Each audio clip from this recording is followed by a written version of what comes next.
Hi guys, Dennis here from Denny Bob's RC.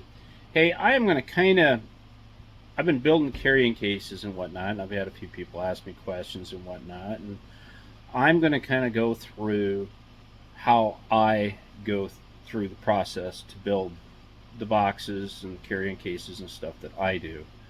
Um, I'm not a carpenter at all, so I'm out of my comfort zone doing this stuff. It's just not my favorite. Wood's never been my favorite thing to work with. I can do it if I have to as a necessity. So, anyway, here we go. Well, here's my Scania R620 Highline. I'm going to make a carrying box for this. I made like 5 or 6 boxes yesterday, and I thought, well, maybe I. The biggest thing with this to start with is the dimensions. The dimensions of the truck itself, plus what you're going to use for foam, say on the floor, on the ends, on the sides, so you know what to start with. Thankfully, most of the Tamiya trucks or the Hercules trucks, I get by with the same dimensional lumber when I do the boxes for these. Now, the biggest thing, your standard piece of lumber. Okay, you say a standard 1x10 is 9 1/4 inches wide. I like to have a heavy bottom, that way I've got a nice 3/4 of an inch to screw to, and it works really well. It's 9 1/4. Okay, first thing I'm going to do is I'm going to measure the length of the truck, which I've already done with this truck. This truck is from the very forward point to the very back point, we have roughly 21 inches. Okay, so then I'm going to go with 22. Give myself a little bit of clearance to slide this truck up and down. That way I got about a 1/2 inch of movement on each side. That might be a little sloppy, but I can take that up with foam if it is.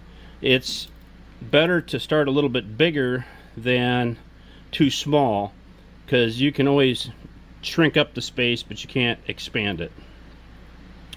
So we're going to go with 25 inches because I like to put 1.5 inches foam in the front and 1.5 inches of foam in the back, either side. That way, okay, so we got 22, we are at 25 inches. So 22 inches long plus 1.5 inches, do the math, that's 25. So we're going to start with the base at 25 inches. So then the sides are going to have to be 25 inches as well. That way, and then the next thing you got to figure out, your height. The truck here itself is just a shade over 12 inches. Just a shade over 12 inches.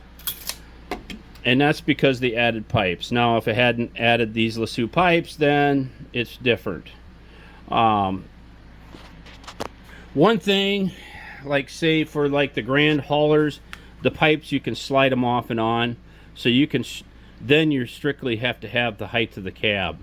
But then if you have to have antennas on, or hopefully they're movable, there's different things. There's all kinds of dimensions you have to take into consideration when you're building something for a container of these. You want clearance, but yet you want it to make sure it's big enough. All the things kind of take into play. Now, since these pipes are not removable, up there, my globe liner, those are not removable. So you notice that case is just a little bit taller than, say, for the grand hauler with the removable pipes. It just, if they're removable, and then what I usually do is I'll get a piece of this high density foam, drill a couple of holes in it, and slide the pipes through, have a couple of these, and then I can set them inside the box, and then they don't sit there and bang around. But I'll show you that stuff kind of later. But first I'm going to start with, and I'm going to cut a 1x10, which is actually 9 1/4 inches wide, 25 inches. And the thing is the trucks are roughly, oh, say 7 1/2 inches wide, roughly. Most of the trucks 7 1/2 inches wide. They do have some mirrors that stick out the side sometimes. That's another thing you have to take in consideration. But on the side of the boxes, I only put a 1/2 inch foam. I've got a 1/2 inch plywood plus a 1/2 inch of foam. I'm going to take a lot to damage the truck, but at least it has some cushion. I tell you what, you put a 1/2 inch piece of foam on a hard surface and bound on it when your fist doesn't hurt. So it adds quite a bit of cushioning to it. But as I'm going to go on and do some wood cutting, what I usually do, well, I'm going to get a sheet of paper here. And basically what I'm going to do is start writing down dimensions so I have a reference. I'm going to do R620, bottom, end, sides, top. Best. It's the easiest way to do that. Okay, so the bottom is going to be a 1x10, and it's going to be 25 inches long. But it is going to be 25 by 9 1/4. Is what it'll be. So the ends, with the way this truck is going to be, I need at least 12, minus the 3/4 inches. Add the 3/4 inch to the 12 for the 1x. Plus, I want a 1 inch piece of foam in it, so I'm up at the 1 3/4 inches.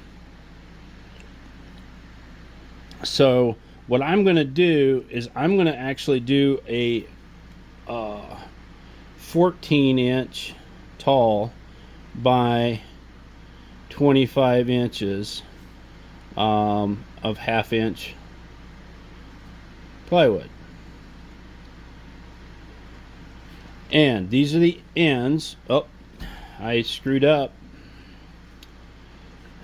Well, this is going to get changed. That's going to be the sides. This is going to be the ends. That's no longer the best anymore, is it? Oh well. I got ahead of myself. So the sides are going to be 14 inches tall.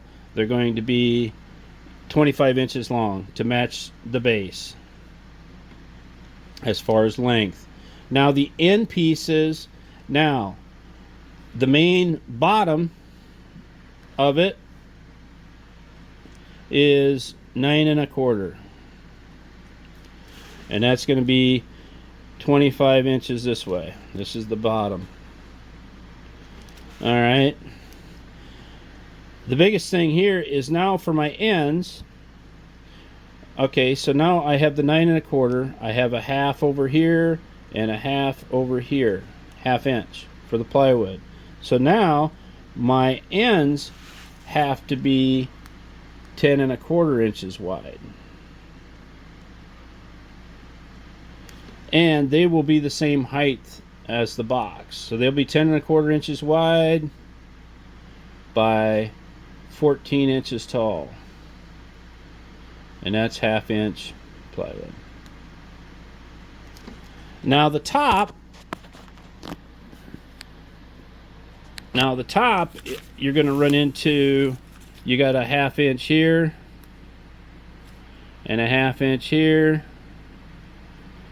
So you got a side that's 25 inches plus a 1/2 plus a 1/2. So you got 26 inches. So the top is going to be 26 inches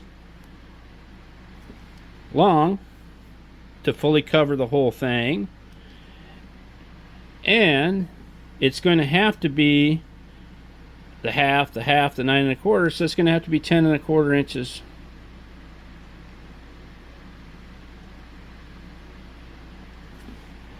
wide. So hopefully this kind of all makes sense to you guys. Now with most of my trucks, I can get by with 12 inch sides. That is normal. This truck I cannot. I have to get by with, I gotta have 14-inch sides because of the tall pipes, and it's a tall cab. But these dimensions are what's going to work for this truck, for the wood, the lumber that I have to do. And I also got to make sure I do this. These are the sides. I got to do this 2 times. These are the ends. I have to do that 2 times. I only need 1 top and only need 1 bottom. So what I'm going to do is go ahead and cut these pieces of lumber. And I'm not going to do that on video. I got to get my safety glasses on and everything else, and I'll get these pieces cut up, and then we'll come back. Then we'll come back in and kind of do some of the assembly. So I'll be back.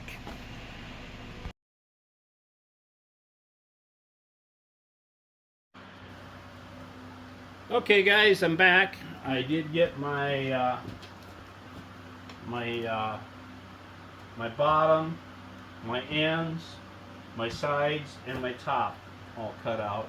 Now some of this stuff I already had pre-cut at the lumber yard because I knew they got a big table to put their plywood on, and they can saw straight lines on 4x8 sheets, and it gets it easier for me to haul it home in my little SUV.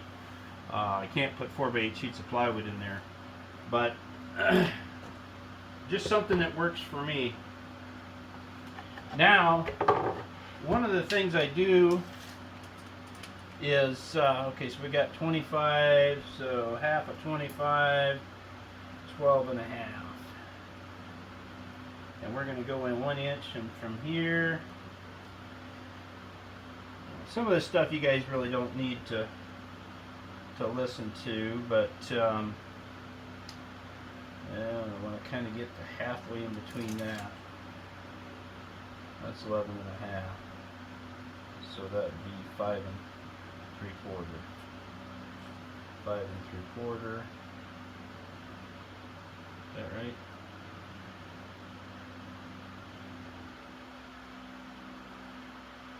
Five and a half would be 11, and this is 11 and a half. So yeah, 5 3/4. Keep second guessing myself.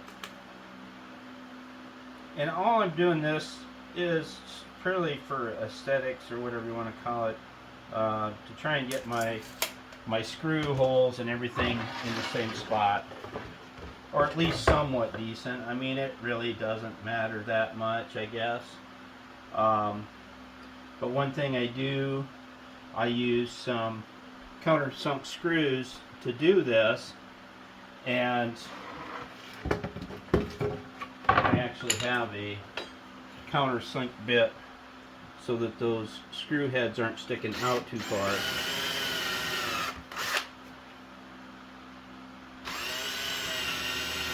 And I'll countersunk the holes.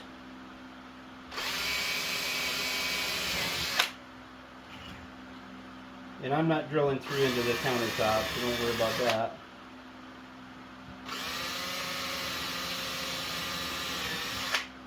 Unless I get really aggressive. We'll do that. One of the things I didn't show on camera is I wanted to kind of hit it so that the holes are only like 1/4 inch away from the edge. And I got a 1/4 inch piece of flat aluminum that I basically went and marked that line there. That way I kind of get everything. You don't want to get everything too far away, especially when I'm screwing the end. See how many screw ups we can do on camera.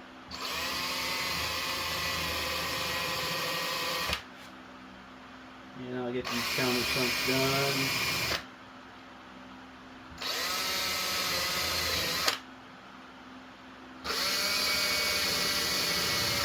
And those screw holes will be attaching the sides to the bottom.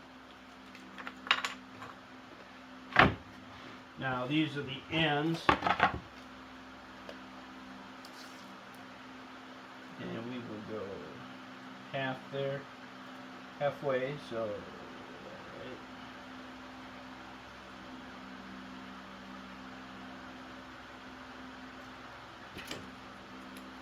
It doesn't matter if you do this. The biggest thing is make sure you countersunk the screws, and then when you go to do, we'll get to that point where I put the ends on. We're going to want to make sure we do a, and I'm just going to put it 3 inches in.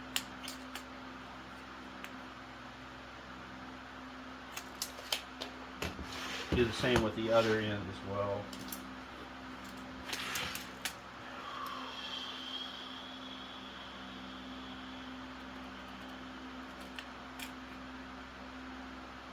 And this isn't precision by no means. It's not that you have to do. You could put more screws on if you wanted to. I got a way of doing things, and it's the way I do it, and I try to do them all the same. Because it's really annoying when you look up on the shelf and you see screw holes in all kinds of different locations. It's kind of probably an OCD thing more than anything.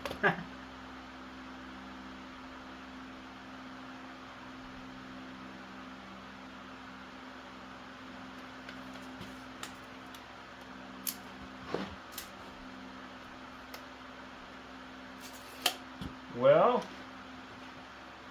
I have to stop. I noticed this when I cut this one too long. So, I'll be back. Actually, what it ended up being is I do this with a skill saw. So, I kind of didn't cut it quite perfectly straight. So what I'm going to do is I'm going to go and cut a new piece. Throw that one away.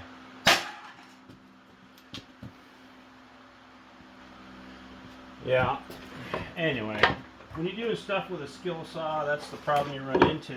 Is you got to be precise, I guess. And that was not precise.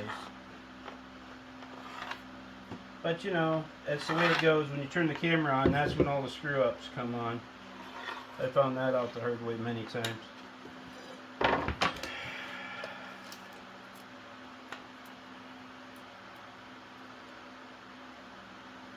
I just knew something wasn't looking right when I was doing it.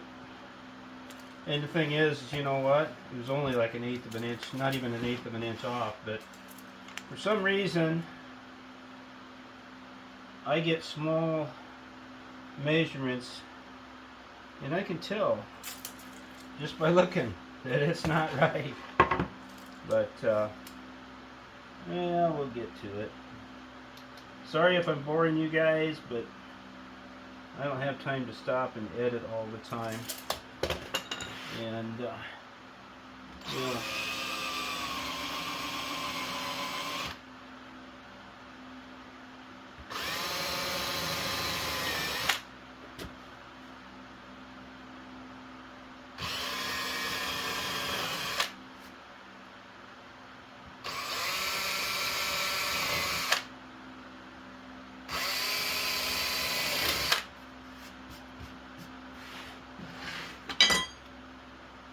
But get all these holes countersunk.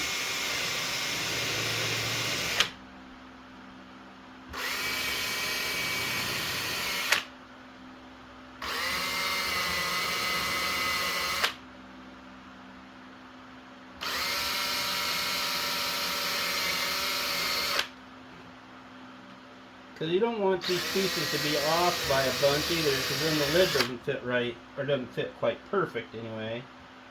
Alright.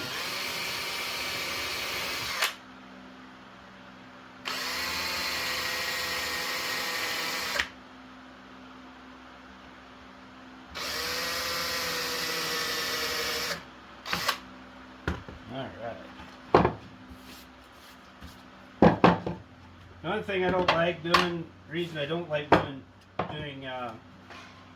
wood, especially in my shop, I get wood dust. everywhere from my sawing and everything else. So then the next time I want to paint something in here, it's a nightmare. I would have done a lot of my wood cutting and whatnot outside, but when I was working yesterday, it was raining pretty much all morning long, so that was not an option. To be cutting wood outside in the rain with an electric saw. Okay. Here's the bottom. That is that 25 by 9 1/4, 1 by 10. And we'll get the sides fastened on. And I've got the screws I'm going to use for that.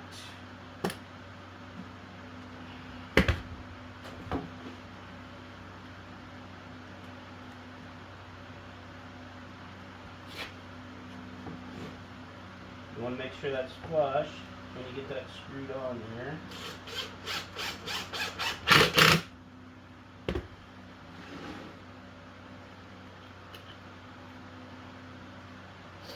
Got to make sure you get them flush every time, because if you don't, it's nice to work on a nice flat surface like this too. That way I can get them a little more square and true. They still don't end up perfect by no means, but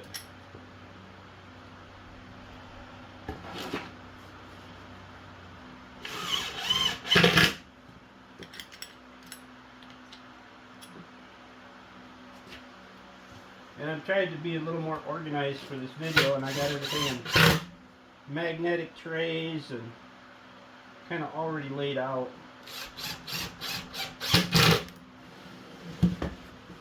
The shop itself is a disaster area right at the moment.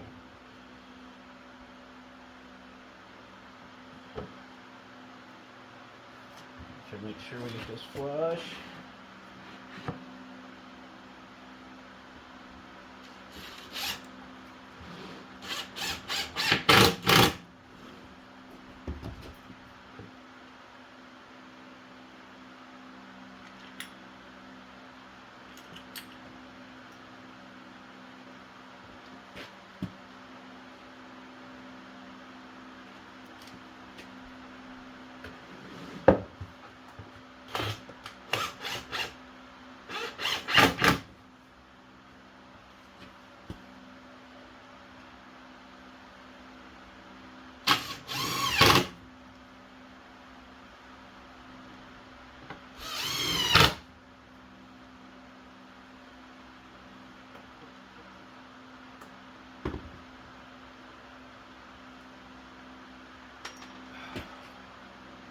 Need a magnetic bit for that.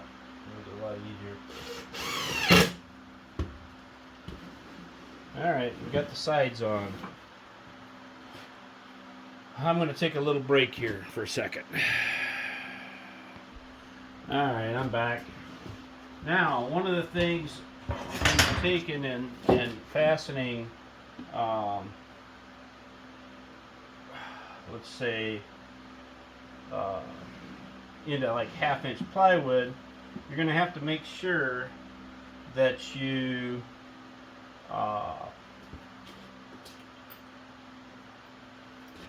pre-drill your holes so they don't split out.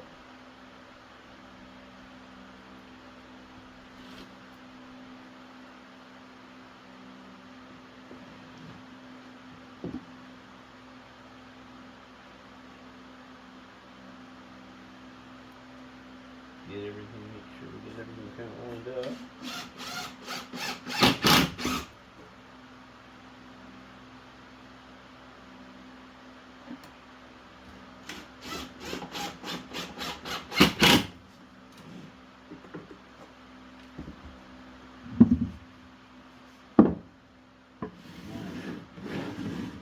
We'll get the other one started. I'm not so worried about, now I ran out of those screws.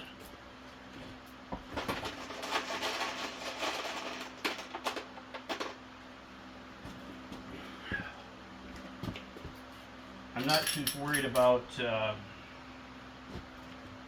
pre-drilling or putting pilot holes in for the very bottom screws, because they're going right into a 3/4 inch piece, which is a lot easier to do.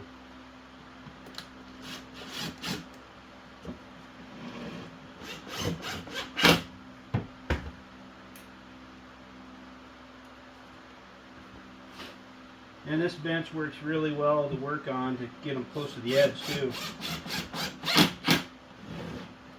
All right. Now, I got my pilot bit here.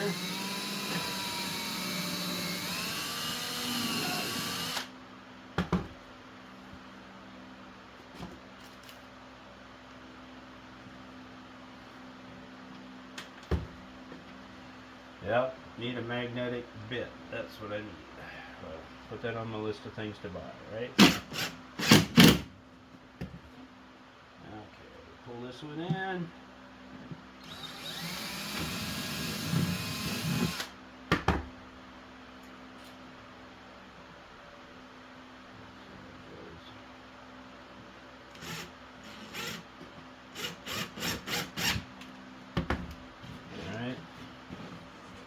Pilot bit here.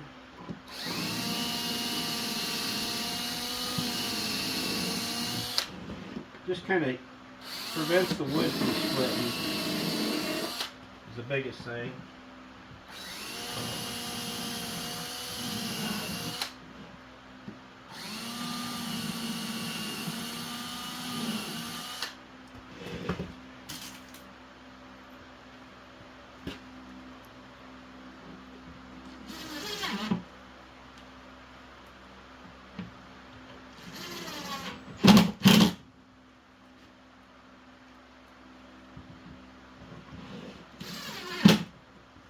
Just less likely to split the plywood, especially when you're going into the ends like this. Now, I have done them in the past where I've actually taken a 3/4 by 3/4 piece and ripped them and put them in the corners and then screwed to those pieces, which is fine. It's a little more work. I don't think these are ever going to break or come apart anyway. But then when you put your foam in here, then you have to notch your foam to fit around around those pieces. Unless you want to buy a 3/4 inch piece of foam and then you buy a, it's just easier this way. Don't get me wrong, it'd probably make a sturdier box the other way, but maybe. I've done it both ways, but the other way, it just takes a lot more time, a lot more lumber. Oh, but I got all kinds of time to be doing this, right? Sure, not really. Alright, now let's get these.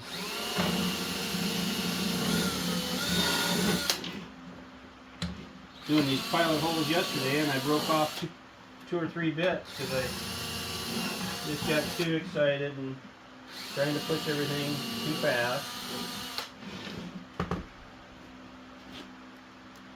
It's always fun when you break a drill bit off in wood.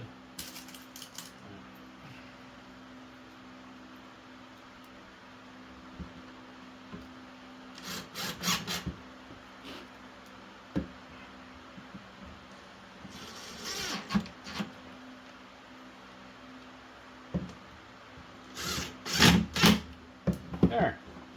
They're pretty sturdy. I don't think it's going to go anywhere. Alright, I'm going to sign out of here a little bit. Gotta grab something here. Well, so far, you guys bored to death? Yeah, it's pretty boring just watching me drill and screw holes, but there's the basic box. Yeah, the basic box is done. It's all screwed together and everything. The next thing I'm probably going to do is, I don't want to do it on camera, I'm going to take and I'm going to stain the box and probably do a little sanding the edges here on the edges. That way there's not a sharp edge, and that'll clean up some of the screw holes a little bit, and um, and keep you from getting splinters from the boxes too, because plywood likes to splinter a little bit when you saw it. So it is what it is, but we'll go from there. And I'll get it all stained up, and then we'll go into the point of putting the hinges on and the latches and that. So I'll be back.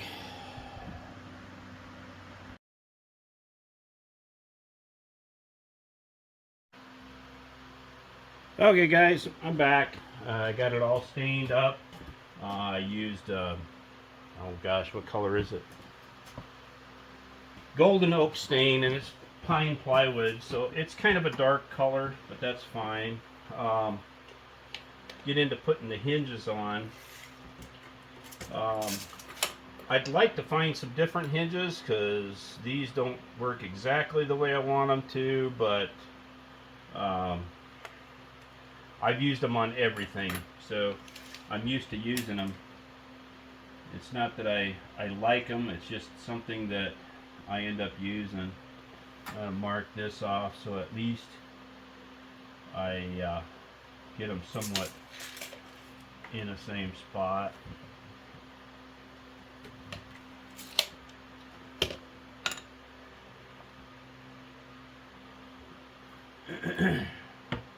And hinges are not my favorite thing to put in, by no means.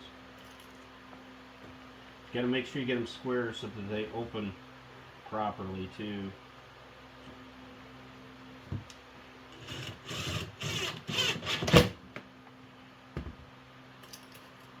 And since this is only 1/2 inch, these come with really short screws, so they most of the time they don't even stick through, which is nice. Okay. Before I get too excited, let's get this one kind of fastened on. It'll keep the lid from moving around so much. At least get one screw in. There again, I need to get a magnetic. I thought this was a magnetic bit, but it is not. Alright, now get this one over here. Get that pushed up against there.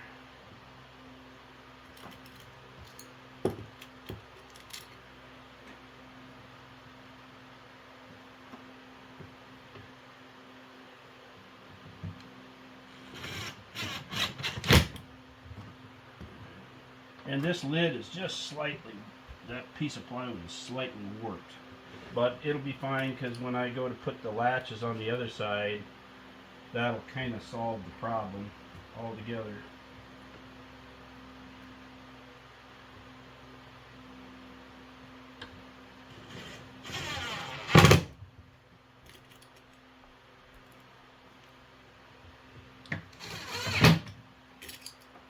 Yep.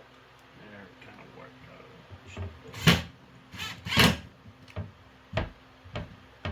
Yeah, the plywood's a little bowed, so I kind of expected that. Now this isn't furniture grade or cabinet grade. It's just straight 1/2 inch plywood. I get it at the local lumberyard. I don't go to Menards, I don't go to Lowe's, I don't go to any of those other places, because then all my one buys would be warped. I'm not a huge fan of big corporation lumber. I got a brother-in-law that owns a local lumber yard, and I get those guys.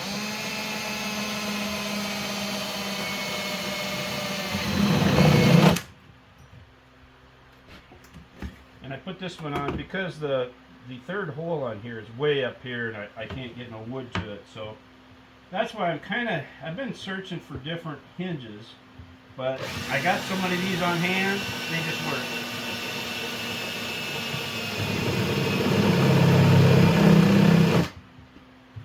There. Put 2 more screws in.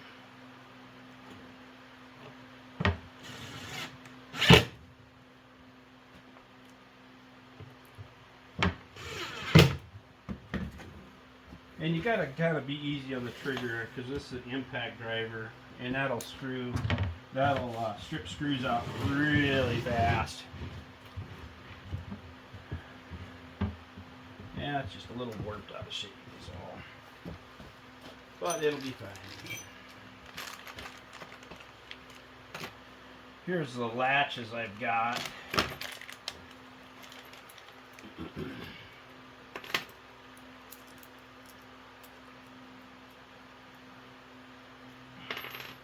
I get them from different suppliers, and this one appears a little bit different than the others, just slightly. They got these things so screwed in so tight you can't. But yeah, they're just an adjustable latch is all they are.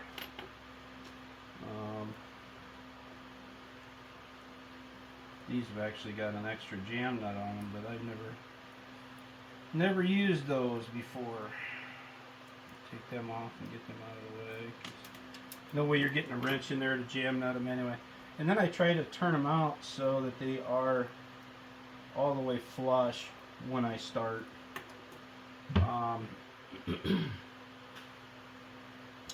Let's see. I don't need those screws anymore. I will need these, and I will need those.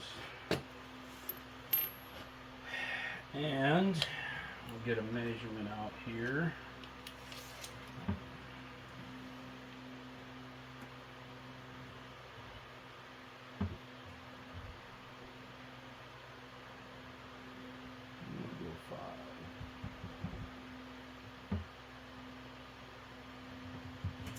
Now, these latch, they're like hooks.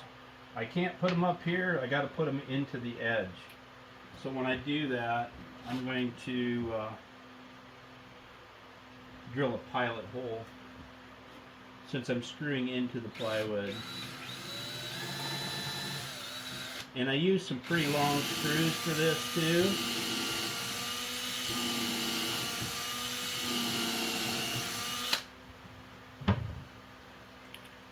These are like 1.5 inches long. That way I know I get plenty of bite on that latch. And that screw kind of goes in there and kind of supports the wood a little bit too, I think. You know, it's got more pull down on it that way. Less likely to come undone. I don't know. I'm not a carpenter. I just do this for fun. I'm enjoying myself immensely. I'd rather be out playing with my RC toys is what I'd rather be doing, but Mother Nature blessed us with a bunch of rain yesterday, and what a mess. So I kind of let them all the way down. That way I know I've got room for adjustment, and I just kind of eyeball it. I'm not, as long as it looks straight up and down, that's all I care. Now these screws are a little bit long, so I got to go on the inside and cut them off. But they're the stainless screws that came with, and they wouldn't stick to a magnet anyway. But they're the stainless screws that come with the latches.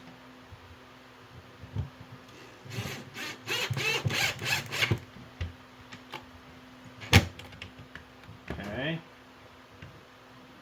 Kind of straight.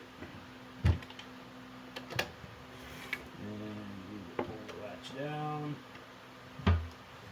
get the second screw in there,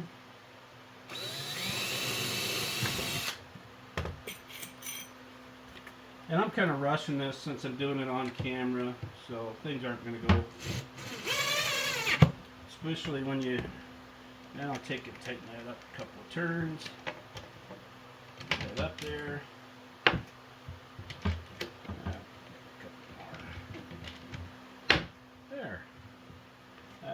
That. And I didn't do a very good job of cutting that plywood perfectly straight. Oh well. It'll suit its purpose just fine. Yeah, we will.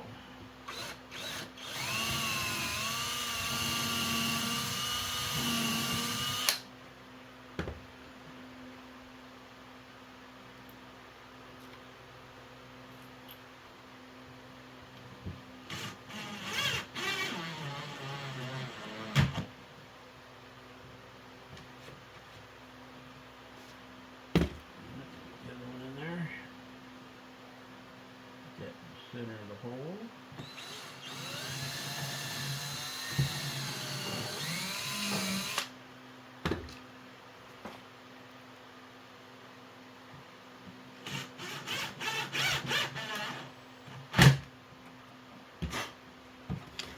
And we'll get the hatch all backed out here.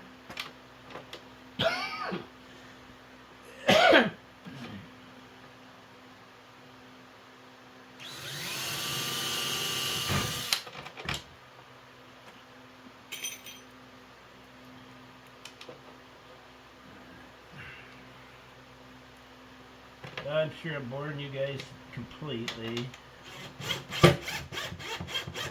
If I had the ability to go live with this stuff, I would for YouTube. I just don't have the bandwidth or the internet speed out here in the country to do that. Upgrade my internet service, yes, and then I could probably get a booster in the house, or actually take a fiber optic or a Cat 5 direct burial cable or something, come directly out to the shop. Might be a way to do it as well, but I don't make enough money to be spending money on that stuff. Alright, do that. There.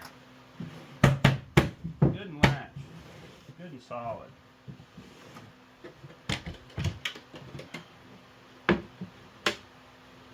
And I like that these hinges do stick up a little bit above, which is nice because then the lid is out of the way.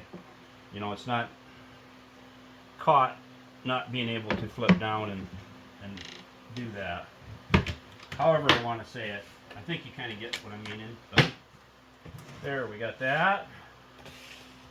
Now, I gotta go get some handles. I thought I had some sitting here, but I do not.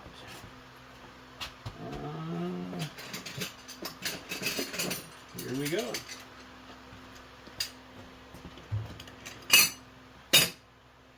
Yeah, I wish I would have like galvanized this, and these are galvanized, and these would be, or zinc plated or whatever. I wish I could have got everything the way I was matching, but didn't work that way.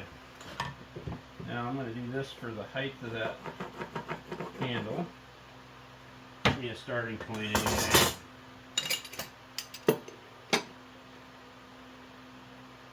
take and eyeball that.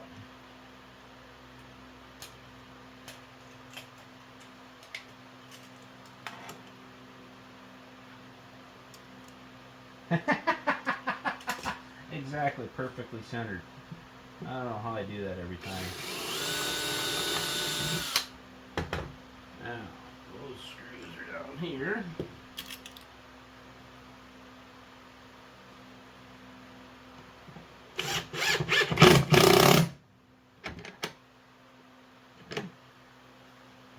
Get these.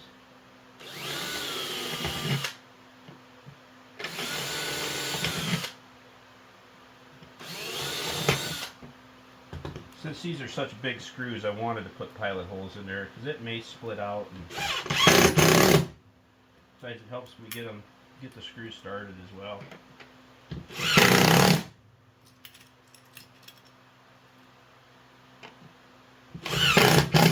Now I have done some smaller cases, you know, for smaller units, and then actually put the carrying handle on the top, and then you can lift it up and carry it.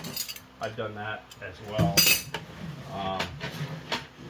but this works. Oh, come on. Yeah, if I could do live, that would be great, you know.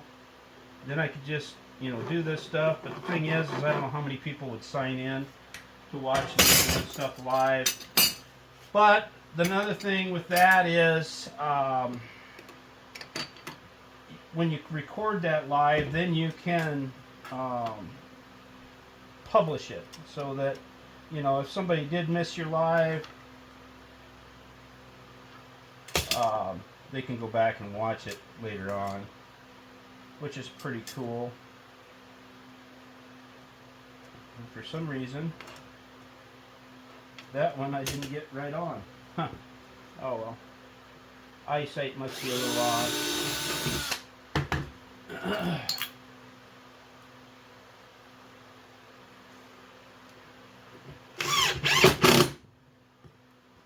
Alright. Get these pile holes started.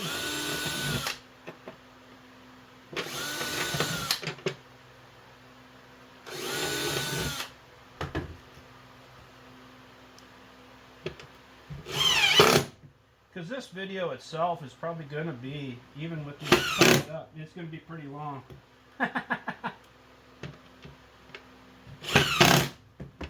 There. Now, box is all built. Got my carrying handle, got my latches, hood hinges. Now I got to go in here. Oh, let's see, where is that tool?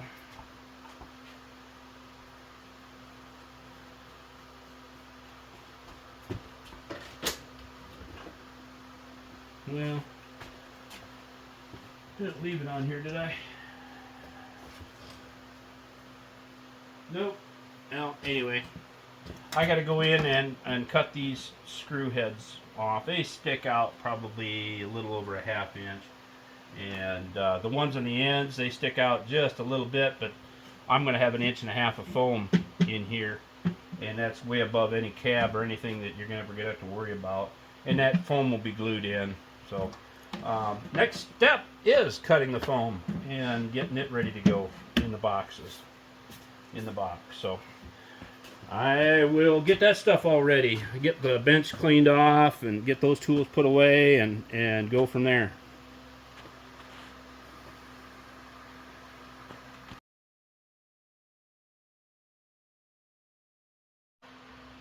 Okay guys, I didn't do the foam cutting on video because it is tedious and it takes forever.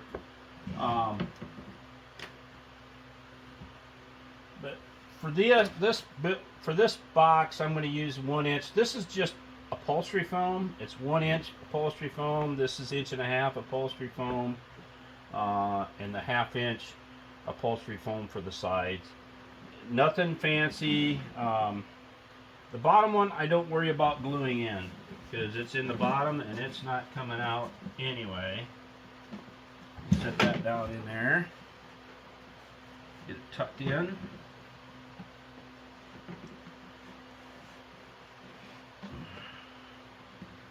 Now take the end pieces.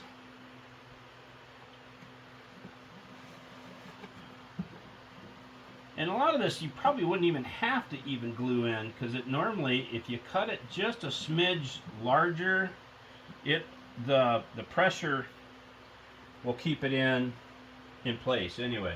But this is just some 3M foam spray adhesive is all that is. Ah, sure as shit. Nozzle's goofed up. There we go. And I don't need to coat the whole thing and glue the whole thing in, just part of it just to make sure it stays in place. Besides, I'm about out of foam spray adhesive,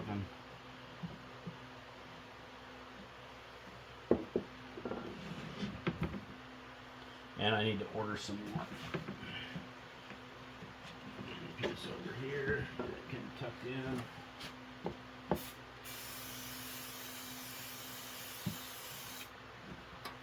The thing is, you don't want to get this on anything. This stuff is super sticky. Anything you don't want it to stick to, don't get it there. Okay. Now, the side pieces, I am going to glue them in.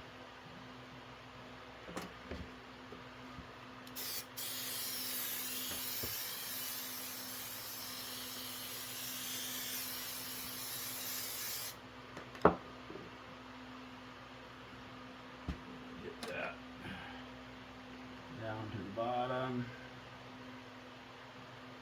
Try not to get stuck on anything.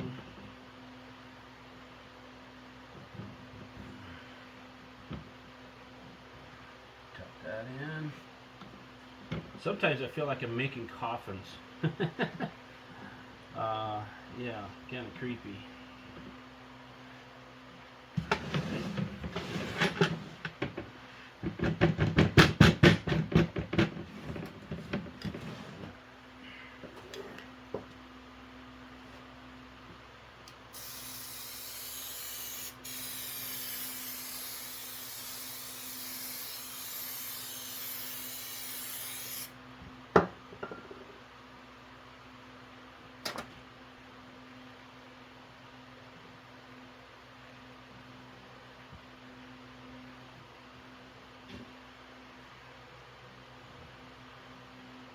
There.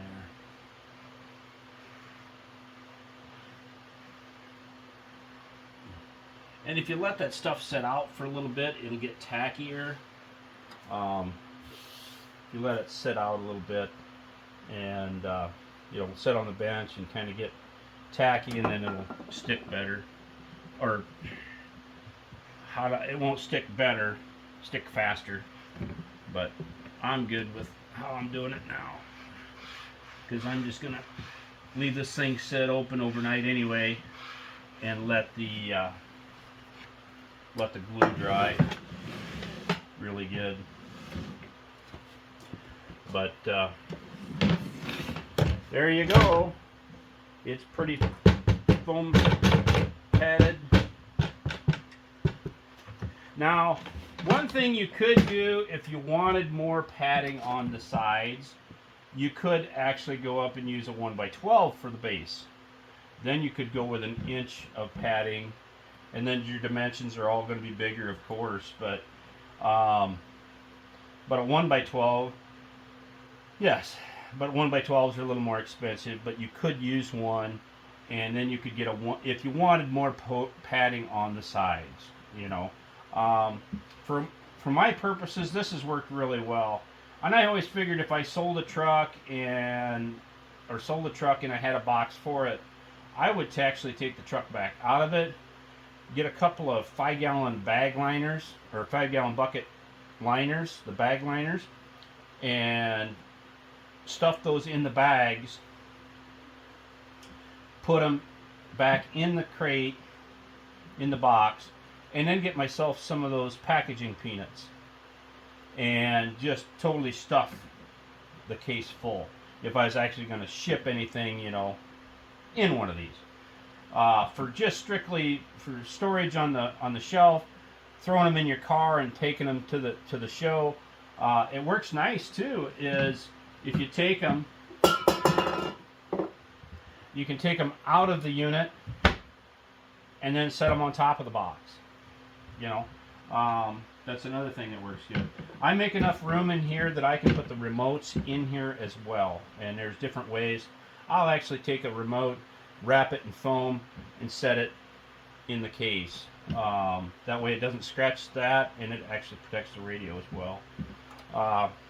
Let's see how this fits. Well, moment of truth, people. See how well it fits in there.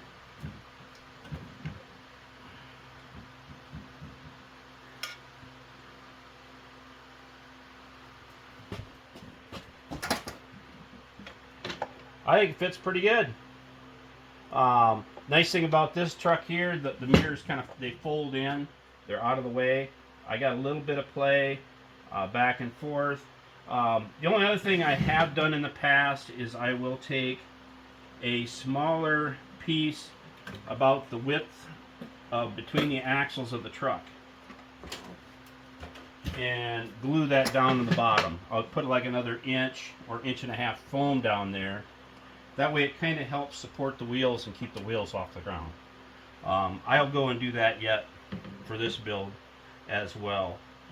Just cut some probably 1-inch strip, maybe inch and a half thick, because that foam will settle, and then it gives the trucks a little more support as well, and not sitting there on the wheels and axles, as you're transporting it. So there's different things you can do, and then I'll probably take and put some foam on the lid as well, a little bit, in sensitive areas. That way, at least, maybe the exhaust doesn't hit the top or whatever. But anyway, the one thing that I do is see if I got them here. Yes, I do.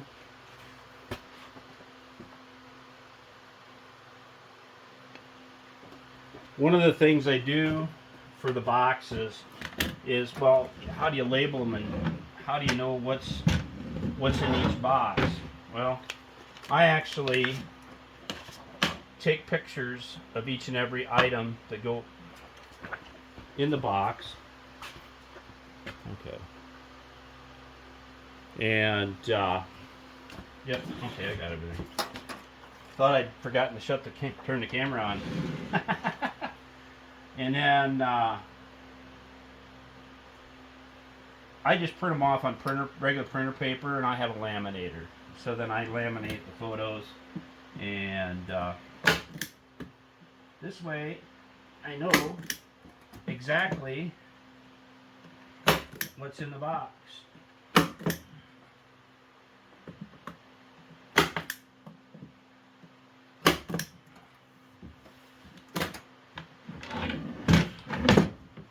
And then I do have smaller ones that I put on the ends.